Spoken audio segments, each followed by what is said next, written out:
Some schools don't just teach history, they live it. Welcome to Blackwood Academy, a place nestled deep in the woods of upstate New York, where the curriculum includes lessons in dread. My name is Mason Reed, and I came here seeking quiet, a refuge from my own ghosts. Instead, I found myself investigating a missing student and living by 3 strange rules just to survive the secrets within these ivy-clad walls. What's the creepiest building you've ever been inside? Tell me in the comments below.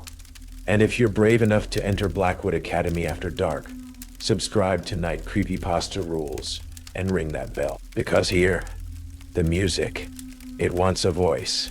Let the lesson begin. The silence in Blackwood Academy's famed recital hall wasn't just an absence of sound.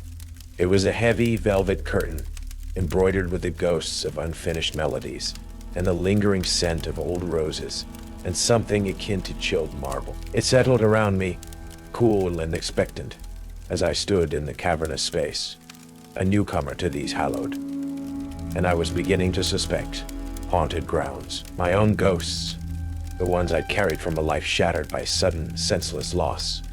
My younger sister, Sarah, her laughter still a painful echo, seemed to find a grim kinship here.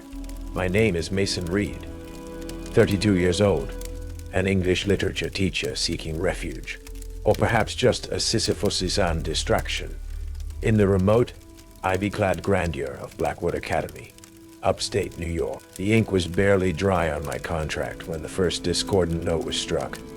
Lily Chen, a promising music scholar, had vanished.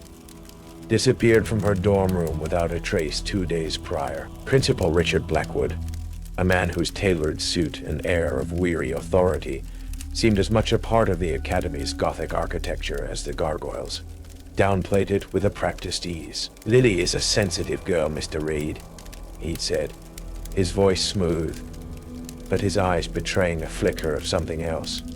Annoyance? Or was it fear? Highly strung. Students, especially autistic ones, can be impulsive. "I'm sure she'll turn up." His reassurances felt as hollow as the echoing hallways. My first official encounter with the music wing introduced me to Dr. Victoria Hayes. She was the current maestro of Blackwood's renowned music program, a woman whose passion for her subject was palpable, almost feverish. Her smile was warm, her concern for Lily seemingly genuine. "Lily," she'd sighed, her hand briefly touching the polished fallboard of the immense grand piano that dominated the recital hall. Such prodigious talent, a true vessel for the music. It was an odd turn of phrase. She spoke of Cecilia Frost, a former Blackwood prodigy from the 1920s, with a hushed reverence, calling her a tragic genius, whose melodies were touched by something beyond our understanding. The way she lingered on the word touched sent a faint shiver down my spine. Later that day, while helping sort through Lily Chen's belongings from her dormitory room, a task Blackwood had reluctantly assigned me, hoping an outsider's perspective might notice something the staff had missed, I found her abandoned backpack tossed carelessly on a chair. Inside, amidst textbooks and a half-eaten chocolate bar, was a worn, dog-eared copy of sheet music. It wasn't printed.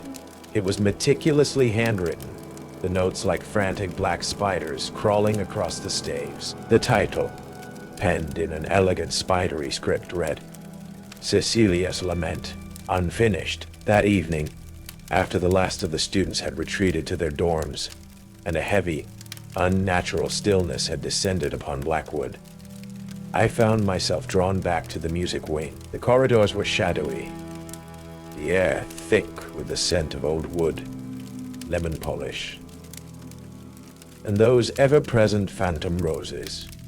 As I passed the locked recital hall, a single, clear piano key struck from within. Plaintive, mournful, impossibly distinct. Impossibly distinct. I froze, every nerve on edge. I knew the hall was empty, locked. The sound was not repeated, but the scent of roses, stronger now, almost cloying, seemed to curl around me like a cold caress. My unspoken, self-appointed investigation into Lily Chen's disappearance began the next day, fueled by a gnawing unease and the echoes of my own unresolved grief. Lily, from what I could gather, was quiet, dedicated, not the type for impulsive flights of fancy. I spoke to her classmates. Most offered nervous, tight-lipped responses, their eyes darting towards the imposing doors of the music wing, as if it were a mausoleum. The name Cecilia Frost was whispered, not spoken. It was Emma Sanders, a bright, perceptive senior in my modern literature class, who finally offered something more than fearful silence. She approached me after class, her expression a mixture of caution and a desperate need to confide. "Mr. Reed," she began, her voice low, "about Lily and the music room. There are things, stories, rules the students have, unofficial ones." Her gaze flickered towards the music wing. "Things the teachers don't talk about." She alluded to the first rule, her voice barely a whisper. "They say you should never, ever try to play Cecilia Frost's music, especially not her music." She gestured towards the copy of Cecilia's Lament I'd inadvertently left visible on my desk. It costs things." Her warning proved prophetic. The following afternoon, a younger student, a boy named Kevin, driven by a mixture of bravado and morbid curiosity after overhearing hushed rumors, slipped into a vacant practice room. Emma and I, by chance, were in the adjacent corridor discussing a Faulkner passage. We heard the hesitant, fumbling notes begin. The opening bars of Cecilia's Lament, unmistakably. Then it started, a faint sigh, like wind through a broken window pane, quickly escalating into a series of thin, agonized wails that seemed to emanate not from any specific instrument, but from the very walls of the music room itself. The temperature in the corridor plummeted. An icy draft swept through, carrying that cloying scent of roses and something else, something faintly, sickeningly metallic. Kevin burst from the practice room, his face chalk white, babbling incoherently about screaming in the piano. He fled, leaving the practice room door swinging ajar. Dr. Hayes, who appeared as if from nowhere, her composure impeccable, calmly dismissed the incident. "The old building's pipes, Mr. Reed," she'd said with a thin smile, though her eyes were unusually bright, or perhaps just the wind finding its way through the eaves. "This academy has a wonderfully dramatic acoustic." Her explanation felt as false as her smile. My observations of Dr. Hayes grew more focused. She possessed an almost obsessive drive to locate any surviving original scores, or even fragments of compositions attributed to Cecilia Frost. She spoke with an unnerving intensity about students who displayed a unique spiritual attunement to complex, melancholic, or ethereally inspired music. Lily Chen, I learned, had been Hayes's prized pupil, one she believed was on the cusp of channeling something truly profound. Later, delving into the Academy's dusty archives in the library's restricted section, I found an old, leather-bound volume of Blackwood student newspapers from the 1920s. An article from spring 1927 lauded Miss Cecilia Frost's brilliant and moving debut recital. Just a few weeks later, tucked away on a back page, was a terse, almost curt announcement. Miss Cecilia Frost has withdrawn from Blackwood Academy due to an unforeseen illness. We wish her a swift recovery. No further mentions. No obituary. No further mentions. No obituary. It was as if she had simply ceased to exist. The photograph accompanying her debut article was faded, but her eyes, dark and enormous, seemed to hold a premature sadness, and the edges of the newsprint around her image were unnaturally dark, almost as if they'd been deliberately singed. The incident with the knocking left a palpable tension in the air. Corbin Vance seemed almost energized by it, his questions becoming more pointed, his gaze more intense. Elara Hayes retreated further into her research, though I caught her glancing nervously towards the windows more than once. Grizz Thorn remained impassive, a granite statue in the dim light. My own unease grew, the words from the old notebook feeling less like superstition and more like hard-won, bitter experience. The bus hummed along, the only sounds the engine, the tires on the frozen road, and the occasional rustle of Corbin's notes. After dropping off a silent miner at a desolate turnoff marked only by a leaning wooden sign, I checked the large rearview mirror above the windshield, a routine habit. It reflected an empty bus, completely, utterly empty. The seats behind me, where Elara and Grizz and even Corbin should have been, were vacant, stark, in the faint glow of the interior lights. My heart leaped into my throat. A cold sweat broke out on my forehead. They couldn't have all gotten off without me noticing. If the mirrors reflect no passengers, don't check the seats. Rule number 2. Every instinct screamed at me to turn around, to visually confirm, to dispel this terrifying illusion. The journalist in Corbin would have demanded proof. The academic in Elara would have sought a rational explanation. The part of me that was still a firefighter, responsible for lives, felt an urgent, nauseating need to account for my passengers. Gritstone's voice, low and calm, cut through my rising panic, though he hadn't appeared to move or even open his eyes. Mirrors lie on this road, driver, especially when the stillness starts to breathe. Trust what you know, not what you think you see. I gripped the steering wheel, knuckles white, my breath hitched. The stillness. Was that what the old driver had called it? I forced myself to keep my eyes on the road ahead, the swirling patterns of snow in the headlights. The urge to look back, to check the seats, was almost overwhelming. Several agonizing minutes passed, then, compelled, I risked another quick glance at the mirror. Elara Hayes was there, her head bent over a book, a pencil tucked behind her ear. Grizz Thorn was slumped in his usual corner, seemingly asleep. Corbin Vance was still a few rows back, watching me with an unreadable expression. It was as if nothing had happened, but Elara, without looking up, said softly, "The Inupiaq elders speak of soul catchers that can steal reflections, or show you the emptiness they wish to fill.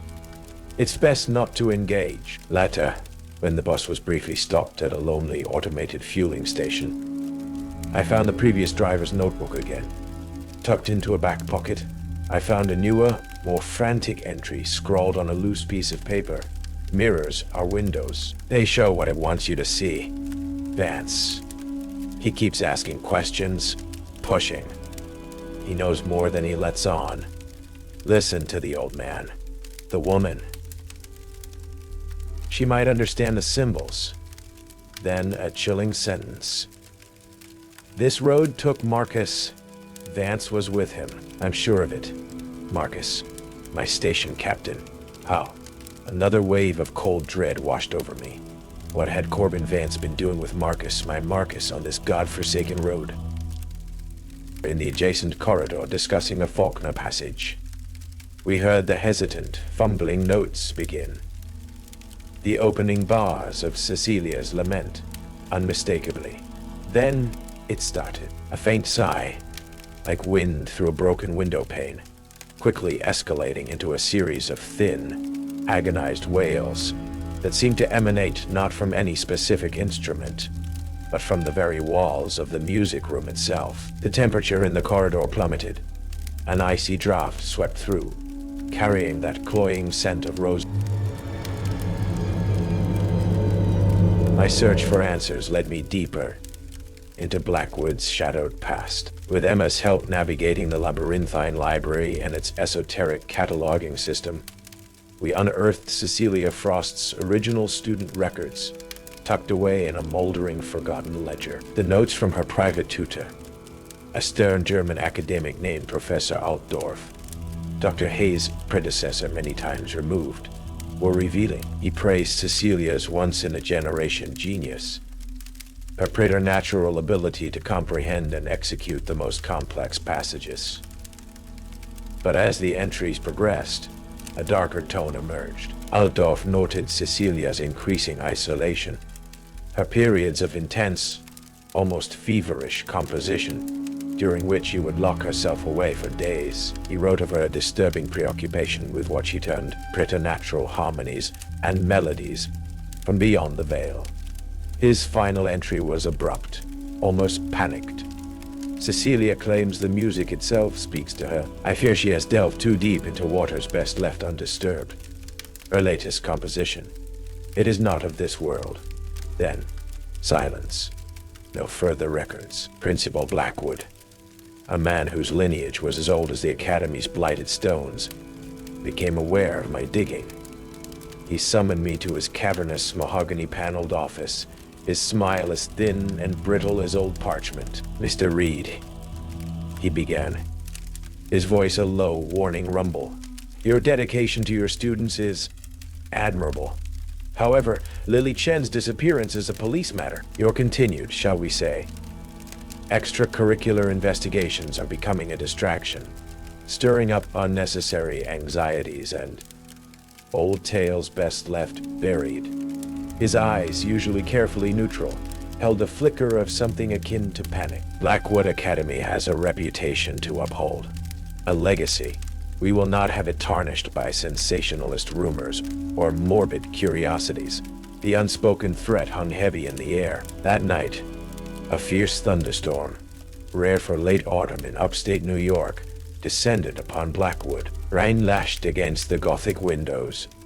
Wind howled through the ancient eaves, and the power flickered, died, then sputtered back to half-life on the emergency generators. I was in the library with Emma, cross-referencing Altdorf's notes with Cecilia's known, and few, published compositions, when a particularly violent clap of thunder shook the building to its foundations, plunging us into momentary darkness. When the emergency lights flickered on, casting long, dancing shadows, Emma gasped and pointed towards the tall, arched windows that overlooked a disused, overgrown rose garden adjacent to the music wing. And there, in the erratic, strobing flashes of lightning, we saw it, a silhouette. Tall, slender, unmistakably female, dressed in what looked like a long, flowing gown from another era. It was dancing, a slow, graceful, achingly melancholic waltz, its movements fluid, ethereal. But where its head should have been, there was only empty space, a void against the storm-racked sky. When her headless silhouette dances, don't watch. She'll take your head. The third rule. Pure, icy terror clamped down on me. Emma stifled a scream, her hand flying to her mouth. We instinctively averted our eyes, stumbling back from the window, hearts hammering in our chests. The scent of roses, impossibly strong, flooded the library, mixed with the smell of damp earth and something else, something indescribably old and cold, and with it, a faint, almost inaudible sound, the delicate rustle of silk, or perhaps the dry, gentle clicking of bones keeping time to an unearthly melody. After what felt like an eternity, we dared to look again. The silhouette was gone. The silhouette was gone. The garden was empty, save for the thrashing branches of the ancient rose bushes. But on the rain-slicked flagstones where it had danced, there were no footprints, no trace that anything, or anyone, had been there at all. Later, seeking some mundane reassurance, I saw a sliver of light under Principal Blackwood's office door. Hushed, urgent voices drifted out. Blackwood and Dr. Hayes. Their words were indistinct, but the tone was unmistakable. Fear, anger, and a dawning, shared panic. The storm wasn't the only thing raging at Blackwood that night. The next morning, Detective Morgan paid another visit. He was all grim professionalism, but as he was leaving my office, he paused at the door. "Mr. Reed," he said casually, not meeting my eye, "you a fan of local ghost stories? Heard any tales about, say, a woman in white around here? Or maybe a headless musician with a fondness for thunderstorms?" He was no longer just investigating Lily Chen. He was investigating Blackwood Academy. And he was starting to believe something was very, very wrong. The pieces clicked into place with sickening clarity.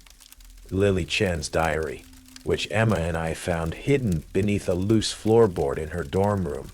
A discovery prompted by Emma's knowledge of student hiding spots, was not the journal of a runaway. It was a chronicle of escalating obsession, meticulously detailing her late-night practice sessions of Cecilia's lament. Lily wrote of strange whispers that seemed to guide her fingers on the piano keys, of dreams filled with discordant melodies and the scent of roses. And then, the more recent, chilling entries. Direct messages from Dr. Victoria Hayes, encouragements to embrace the deeper currents locked within the music, instructions to practice alone in the recital hall, especially during periods of heightened atmospheric energy. A full moon, a coming storm. Tonight's fierce thunderstorm wasn't just a backdrop. It was a goddamn invitation. Dr. Hayes wasn't afraid of Cecilia Frost. She was courting her, or whatever power Cecilia had brushed against. Cecilia's lament, unfinished, unheard for nearly a century, was the key, a psychic conduit.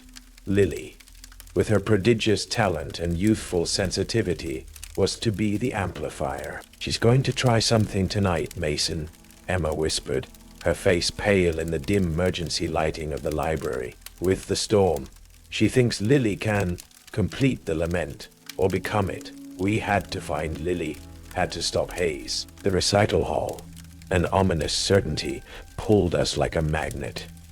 The air in the music wing was frigid, the scent of roses so thick it was almost a taste, sweet, cloying, and laced with that underlying metallic tang of blood. The doors to the recital hall were ajar. Inside, Dr. Hayes stood before the grand piano, not as a teacher, but as a high priestess before an altar. The storm outside raged, lightning intermittently illuminating the cavernous room. Strange, arcane-looking symbols, once I'd seen faint tracings of, in Cecilia's most disturbing journal entries, were freshly chalked on the polished wooden floor around the piano. Acoustic resonators and what looked like antique Leyden jars were positioned at precise intervals. Cecilia's lament lay open on the music stand, its spidery notes seeming to writhe in the flickering light, and strapped to a heavy ornate chair dragged to the center of the chalk circle was Lily Chen.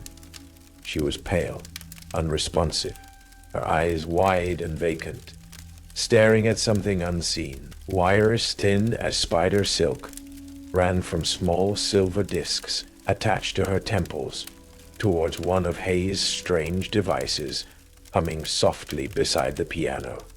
"Ah, Mr. Reed, Miss Sanders, you're just in time for the overture," Dr. Hayes said, her voice unnervingly calm, her eyes burning with an almost ecstatic light. Cecilia was so close. She touched the void, felt its music, but she was too fragile, too uncontrolled. She stroked the fallboard of the piano. "This instrument, this room, it's a resonator, a focal point. Lily has the purity, the raw talent, to finally bridge the gap, to bring forth the true harmony that eluded even Cecilia." "You're insane, Hayes," I yelled, stepping forward. "What have you done to her?" "Insane," Hayes laughed, a high, brittle sound. "I am on the cusp of true creation. Cecilia didn't just write music, she channeled it, Mr. Reed, from a place beyond our understanding, a place of pure, unadulterated creative energy. That unfinished lament. It's a gateway, and Lily will help us open it fully." She raised her hands as if to begin conducting. "The rules you students whisper about, superstitious nonsense born of fear, the screams, the blood, the dance, mere side effects, the static between stations as one reality tunes into another, harbingers of its power, As if on cue, the chalked symbols on the floor began to glow with a faint, sickly green light. The scream started then.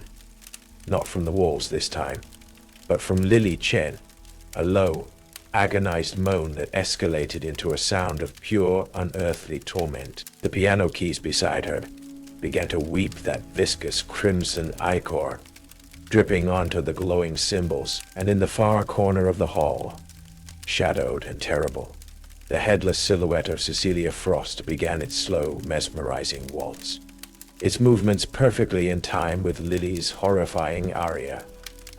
Principal Blackwood burst into the hall then, his face a mask of dawning horror.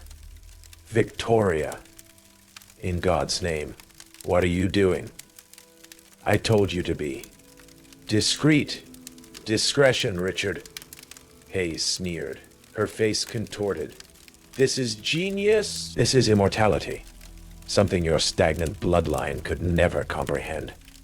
Detective Morgan followed close behind Blackwood, his service weapon drawn, his face reflecting a mixture of disbelief and grim determination. "Nobody move, Hayes. Step away from the girl." But it was too late. The energy in the room was coiling, tightening. Cecilia's silhouette danced closer, its movements becoming more frantic, more predatory. Lily thrashed in her chair, foam flecking her lips. Dr. Hayes, utterly enraptured, raised her hands to the piano, ready to strike the first chord, to unleash whatever hellish symphony she had conjured. Mason knew, with a bone-chilling certainty, that if those keys were struck, Lily would be lost, and whatever Cecilia had touched would find a new permanent home in Blackwood Academy. The recital hall had become a battleground of warring symphonies. Lily's tortured screams, the unearthly waltz of Cecilia's silhouette, the howling storm outside, and Dr. Hayes' increasingly manic pronouncements of impending artistic transcendence. Mason knew he had to act, and fast. The logic of it was terrifyingly simple. Stop the music. Stop the conduit. Emma, the main power junction for the hall. Mason yelled over the din, remembering a diagram had seen in the school's old blueprints. If we can cut the lights, the equipment. Emma, snapped out of her horrified trance by the urgency in his voice, nodded and darted towards a heavy-looking access panel near the stage entrance. Detective Morgan, though clearly out of his depth, began to move cautiously towards Hayes, shouting for her to cease. Principal Blackwood just stood by the doorway, wringing his hands, a man utterly broken by the grotesque reality of his inheritance. Hayes, oblivious or uncaring, reached for the piano. As her fingers hovered over the blood-stained keys, Mason lunged, not for Hayes, but for the stand holding Cecilia's lament. He snatched the handwritten score, its paper cold and unnervingly smooth beneath his fingers, and with a desperate heave, hurled it towards a bank of ornate, unlit candelabras, standing near an old velvet curtain. The effect was immediate, but not what he expected. As the ancient paper fluttered towards the candles, Cecilia's headless silhouette shrieked, a soundless, psychic blast of rage and despair that buckled Mason's knees and sent a wave of nausea through the room. The silhouette faltered in its dance, its form flickering. The glowing symbols on the floor dimmed. Dr. Hayes screamed in fury. "No, the score! It's the focus!" She abandoned the piano and scrambled towards the fallen music. At that moment, Emma, with a grunt of effort, wrenched open the panel and pulled down a series of heavy circuit breakers. The main lights in the recital hall, already flickering, died completely, plunging them into near-total darkness, save for the erratic flashes of lightning from outside and the faint dying glow from Hayes' strange devices. The humming from her equipment sputtered and ceased. Cecilia's silhouette wailed again, a thin, fading sound, and then, with a final mournful sigh that seemed to carry the scent of decaying roses across the room, it dissolved into the shadows. The bleeding on the piano keys slowed, then stopped, the crimson looking black and tar-like in the gloom. Lily Chen slumped forward in her chair, silent, her breath coming in ragged gasps. Dr. Hayes, reaching for the fallen score in the darkness, suddenly screamed, a raw, animalistic sound of pure terror. When the next flash of lightning illuminated her, she was clawing at her own face, her eyes wide with an unseeing horror. "The silence," she shrieked. "It's empty. The music. It's gone." She stumbled backwards, tripped over one of her own devices, and fell heavily, striking her head on the edge of the stage. She lay still. Detective Morgan quickly secured Hayes, who offered no resistance. Just lay there moaning about lost harmonies and the beautiful silence. Mason and Emma rushed to Lily, gently removing the wires from her temples. Her pulse was weak, her skin clammy, but she was alive.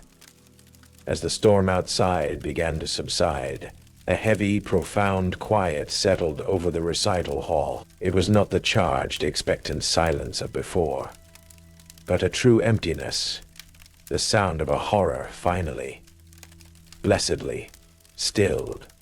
Principal Blackwood, looking 100 years older, sank into a nearby seat, his face buried in his hands. The Blackwood Requiem, it seemed, had reached its final, terrible coda. Weeks later, Blackwood Academy was officially closed for extensive structural repairs and modernization following severe storm damage.